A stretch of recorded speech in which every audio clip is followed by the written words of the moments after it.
leaders you of might not come to the nations identical were facing in their but own you would all know areas of what everybody else responsibility, was how they were deciding. I think proposing that to would have address strengthened those challenges, arrangements. the repertoire And even if you of haven't managed to different do policy that, levers they may have I wished always to, thought that the to primary use. reason for And coming as a together, result, for example, was that I you would know simply understand more better about what the First Minister of Northern Ireland of the nations, what she was thinking of doing, that would have informed my decisions, how they were proposing to address those as a result of having a repertoire insight into different policy levers they may have wished to a similar position. And as a result, and for example, had I known more about what the regularity of meetings facing and improved she was thinking of doing, that would have informed in a pandemic, my decisions. And those things are moving better so quickly as a result of having sometimes such difficult moments. Other trust is a very special commodity.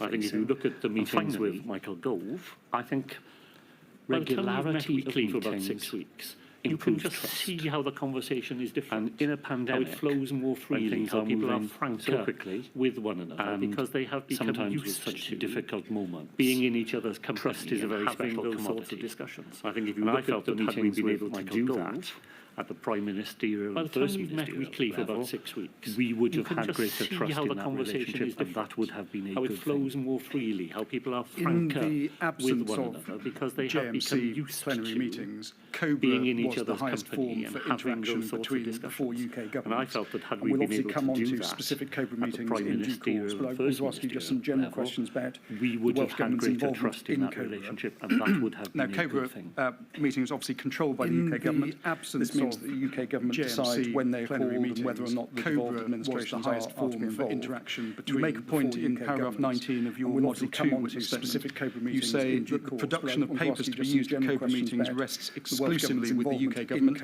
In practice, this meant you did not see controlled by the UK government before the meetings the UK government decides when they are called and whether or not the devolved administrations are involved. You and other Welsh representatives in paragraph 19 of your Module 2 witness statement. You say that the production of papers to be used at COBRA meetings rests exclusively with the UK government. In practice, this meant you did not see COBRA meetings until shortly before the meetings in fact took place. Time for the production of papers did you feel or any other preparation you and other Welsh representatives but it would at COBRA undoubtedly meetings be the case in at a practice disadvantage that when you arrived at a meeting, and I would be the only Welsh. Well, I want to acknowledge first of all that at this point everybody is working in the most enormous would already have had a discussion. There is very little luxury had access to the production of papers, the information that I might have seen, often less than 20 minutes. But it would undoubtedly be the case in practice. In that sense, you are when you arrived at a meeting, you are the only having to try to grapple very quickly with information that others have had longer to absorb and to think about. Would already have had a discussion and would already have had access evidence to in modules 2 and also in information that I might have 2A seen that concerns were expressed by some within the UK government, perhaps most vocally by Mr Cummings, about including the devolved administrations in COBRA. With information that others we see Mr Cummings' have witness statement longer to absorb and to think about. 273872. Paragraph 82. The inquiry heard evidence in COBRA meetings with devolved authorities were particularly bad, that concerns were expressed by some within the UK government. Perhaps most therefore became even more scripted about including pointless than the normal administrations. They were handling the meetings rather than the place where issues were really hashed out. The suggestion made there by Mr Cummings is that there couldn't be meetings with devolved authorities when the devolved administrations were present, as things briefed everything discussed to the media. They therefore became even more scripted, formulaic and pointless than the normal cabinet. They were handling the meetings rather than the place where issues were really Well, I would have been aware of anxieties in the UK government, but I would also have known that they could not have pointed to a single example. As things would be I sat in JMC after JMC Are you aware with at the representatives of time the Scottish there were government, these concerns sometimes talking about very sensitive matters indeed in relation to Brexit? Well, I would have been aware there was not a single anxieties in the United Kingdom government could have pointed to. But I would also have known the Welsh government or the Scottish government to a single put into the public domain information that had been shared with us on a confidential basis. Representatives of the Scottish government was aware of, sometimes talking about very sensitive matters in relation to Brexit. I don't think there was an evidential basis for a single example that the United Kingdom government could have pointed to. On the 13th of March, Mark said, either the Welsh government or the Scottish government put into the public domain information that had been shared with us on a confidential basis. So We could have a look at page 2, was aware of, fourth and paragraph. could understand What is being proposed to the Prime Minister here is setting up a new rhythm of meetings, including a daily 9 a.m. Prime Minister meeting with a small group of ministers and secretary advisors. Then the Prime Minister, we can see that letter at IMQ 3017, straddling pages 2 and 3. Thank you. We could have a look at page 2. You will also need to decide how you want to involve the devolved administration. What is being proposed to the Prime Minister here is setting up a new 9 a.m. meetings. I propose continuing a daily 9 a.m. Prime Minister meeting where a small group of ministers and key advisors. Also recommend a regular, if we can go first ministers chaired by you or CDL, 7, straddling pages 2 and 3. Lancaster. You will also need to decide how you want to involve the devolved. Were you aware of this proposal? Instead of inviting them to your 9 a.m. meetings, I propose continuing to include them in COBRA. We obviously know during the pandemic delivery is where their main you've already spoken about the calls that you had with Michael Gove, first ministers, and the fact that you were an advocate for a reliable, regular pattern of contact between the four nations on the response. Those calls started in June 2020 at the time, so this is the 13th of March. You describe in your evidence, and you alluded to it in your obviously know during the oral evidence this morning that those meetings spoken about worked well. The calls you say in your written evidence, because all 4 participants came to the meeting looking to share information, solve problems, and work together on agendas. Those calls started in June 2020. You go on to say, we were not turning up. You describe in your evidence already been decided whether we liked it or not. Oral evidence this morning that those meetings worked well. Is that alluding to your written evidence considered all 4 participants came to the meeting looking to share information, solve problems and work together that wouldn't on be agendas a fair of characteristic of the whole concern. of COBRA, You go on to because say took part we were in not COBRA turning up to be told debates what which had were already been genuine decided, debates and whether where we a liked it variety or of not. views were canvassed. But I also definitely took part is that alluding in COBRA to meetings how where you the decision considered had already been made in COBRA advance of to the have meeting, operated? and we were essentially Well, involved that in wouldn't order be to a be fair told characteristic what the of the outcome whole would of be. COBRA, because but that wouldn't be the COBRA story. debates which were You genuine say in debates paragraph and where a variety 164 of your views module were 2 witness canvassed. statement, you But I describe also Mr Gove as definitely a took skillful part lead in minister, COBRA meetings where the but decision had already you say he been was a made in centre advance forward of the without a meeting. team lined And up we were behind him, essentially and where the manager was involved in largely order absent. to be told Perhaps what for the those less outcome would familiar be. with football, But can you but that wouldn't be explain the what you whole story. mean by that? You Well, say the in absent paragraph manager was 164 the of Prime your Minister, module 2 witness because statement, he you was never describe at, Mr Gove as a these skillful meetings or at lead the minister. table. But And you say he while was a centre Mr. Gove forward was a without a senior team lined up minister behind him, with and where the manager responsibility was for these largely matters, whose absent. voice would Perhaps count for those less in familiar with discussions football, with his can you explain colleagues. what you mean by that? He has influence. The absent manager rather was than the Prime Minister, the because he was never determinative at, impact these which a meetings or message at from the the Prime table. Minister would have. And while Message from the Prime Mr. Minister Gove to was a a cabinet senior minister says, I would like this to happen with the responsibility for in these effective matters, instruction. voice would Mr. count Gove picking up the phone in discussions would with have to his say, what do you think? colleagues. Would this be a good idea? He's a has persuader. influence He's rather a skillful than persuader. but that's what he is. Determinative. And that's what I meant. There was a which limit message from the to Prime Minister, the extent to would which he have. was able to Message from discharge Prime the Minister remit to a cabinet minister of says, I would like this to leading a happen, full-nation is approach across the ineffective UK instruction. government. So Mr. would Gove it be picking right to up say the that phone the would calls have to say, with Mr what do you Gove think? whilst Would this be a useful, good idea? in your he's a view, were not persuader, an and he's a- adequate replacement he's a for meetings skillful with persuader. the But that's First what he Ministers is. and the Prime And that's Minister what I meant. during There the was a pandemic. limit to They the needed extent to to which be he was able to supplemented discharge the remit by some additional leading regularity approach of across contact the between UK First government. Ministers. I So wouldn't would it expect be to meet right the to say Prime that Minister the calls every with week, Mr Gove, whilst and useful, meeting Mr Gove in every your week view, was were not an certainly adequate useful, replacement but for meetings certain with the points First in that Ministers weekly and the Prime cycle, Minister during the a pandemic? meeting with a Prime Minister They needed would have to allowed be that head of supplemented government by impact to be some brought to bear. Additional regularity Turning of contact then between briefly First to the Secretary of Ministers. I State for would expect to Wales, meet the who Prime throughout the Minister pandemic was every week. Simon Hart, who the And inquiry heard meeting from Mr. last Gove week. every week was certainly I think it would be fair to say useful, that you've but made some certain quite pointed points criticisms of in the that role weekly played cycle, by a Mr meeting with Hart a during Prime the Minister pandemic. would have allowed You that describe him head of in your government Module 2 impact witness to be statement brought to as bear. being peripheral to your Turning interaction with the then UK government. briefly to the Secretary and go of on to State say for that Wales, who throughout the the Secretary of State pandemic for Wales was perceives his role as scrutinising the Welsh government, constantly I think it would be fair to say that you've made policy some quite differences pointed and making criticisms of the role inappropriate played requests by to be Mr. inserted Hart into during devolved the decision-making pandemic. structures. You And describe other groups. him in your Now, when those Module 2 witness criticisms were statement put as to being the Secretary of State peripheral for to your Wales last interaction week, with the UK the government, then Secretary of and State go for on to Wales say last week, that the Secretary of State for Wales, scrutinising and interrogating decisions of the Welsh Government was very much part of his role, policy differences, and making the Welsh Government should have been to be inserted for such decision-making structures. And do you agree and do you have comments on when those criticisms were put to the Secretary of State for Wales of course the Welsh Government must be open to scrutiny, but the Welsh Government is scrutinised and interrogating decisions of the Welsh Government was very much directly elected by people in Wales to discharge that should have been responsibility for such scrutiny. Well, the Secretary of State for Wales do you agree and do you have comments on that evidence? Try to be as even-handed as I can. Well, of course, the Welsh Government must be open he discharged responsibilities the Welsh Government is to discharge by the Parliament. He did so Wales, effectively by the Senedd that is directly elected by people in Wales to discharge that progress of the responsibility. And as you know, there were points when the Welsh Government sought the assistance of military authorities. Try to be as even-handed as I can. And there's a process, the MACA process, where he discharged responsibilities that were his. The Secretary of State for Wales has a formal part to play in that process, and he always did it, my lady, perfectly satisfactory. He was always, there when he was needed. He always points when the Welsh process along by discharging his responsibility. So where he has a process, a role to play, I've got no complaints about civil authorities. My difficulty Secretary of State for Wales has a formal part to play in that process, and he always did it with, frankly, perfectly satisfactory. I think very little else to do.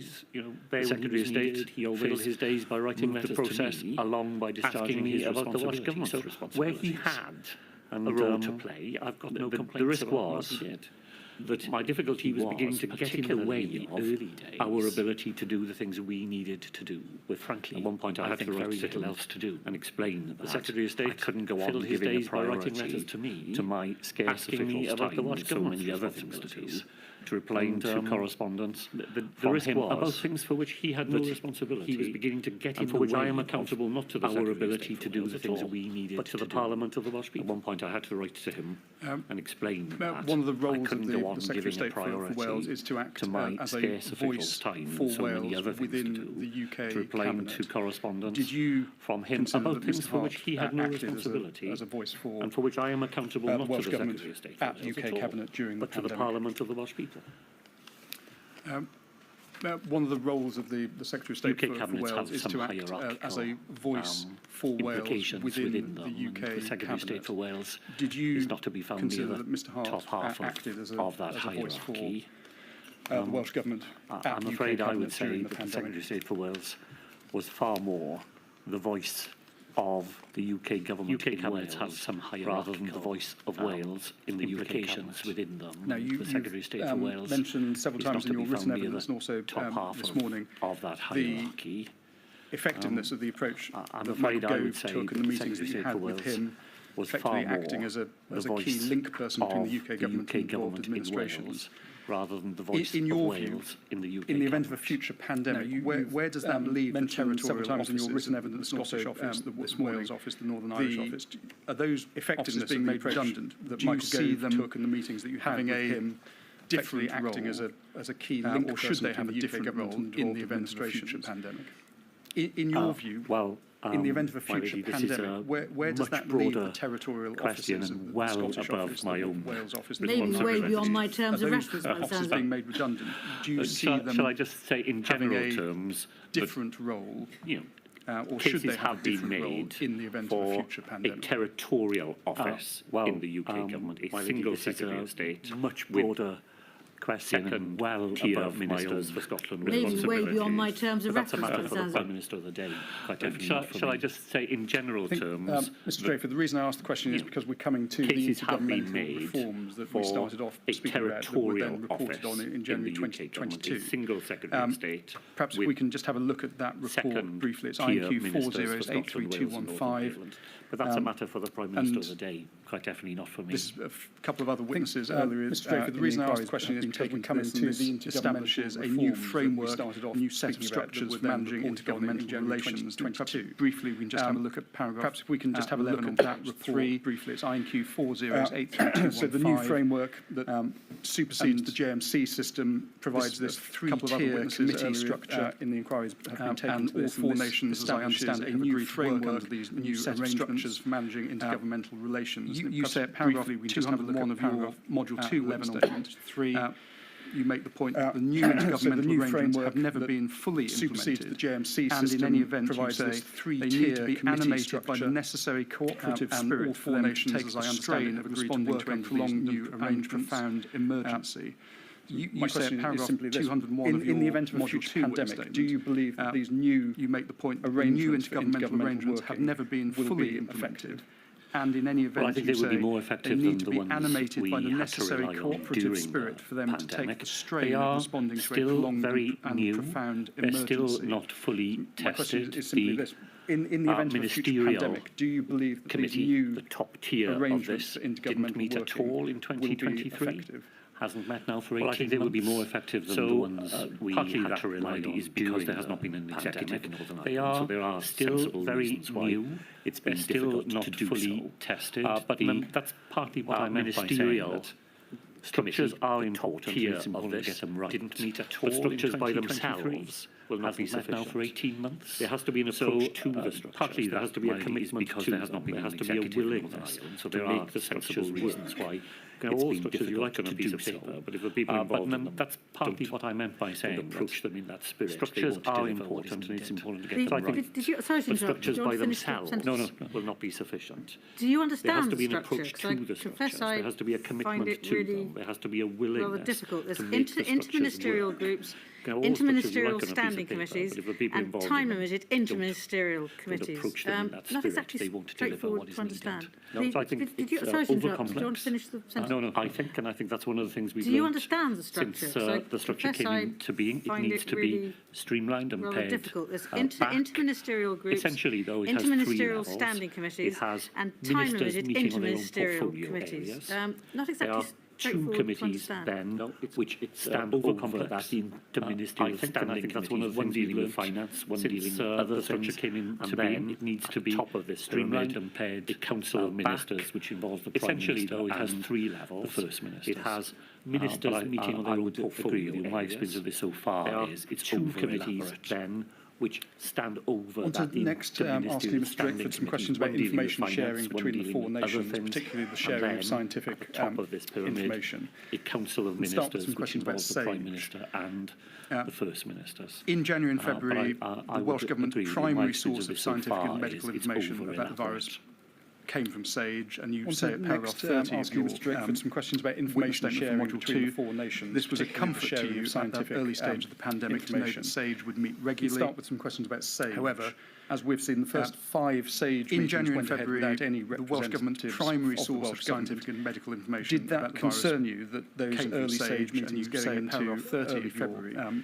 didn't have a witness Welsh statement from Module Module 2 around the table? This was a comfort to you at that early stage of the pandemic to know that SAGE would meet regularly. A number of answers However, to that. as we've seen, the First of first all, 5 SAGE we meetings were went ahead fortunate, without and I any don't think there's anything more than representatives that, of the Welsh fortunate that government. our Chief Did Scientific that Officer for concern Health, you that Rob those Orford, early SAGE was meetings well going known into and well early connected to February people who didn't were have a on Welsh SAGE. voice So around I the table? always felt we had a direct line into the SAGE discussions. A number of answers to that. As that month moved on, we were fortunate, and I don't think there's anything more than that, fortunate that our Chief Scientific Officer for Health, Rob Orford, rather than having a good and well connected to people who were discussions, and particularly, so I always felt we had a direct line into the SAGE our ability to put questions directly to SAGE. As that month moved on, I did come to be more in those very that we had somebody in the room. Did not while those discussions were taking place, that they rather than having particularly Welsh and the discussions, and particularly on what was a global phenomenon. So SAGE in those anxious about our ability to put questions directly to SAGE domestic pertinent to Wales, and in collecting the information of what was happening elsewhere in the very early days, and did not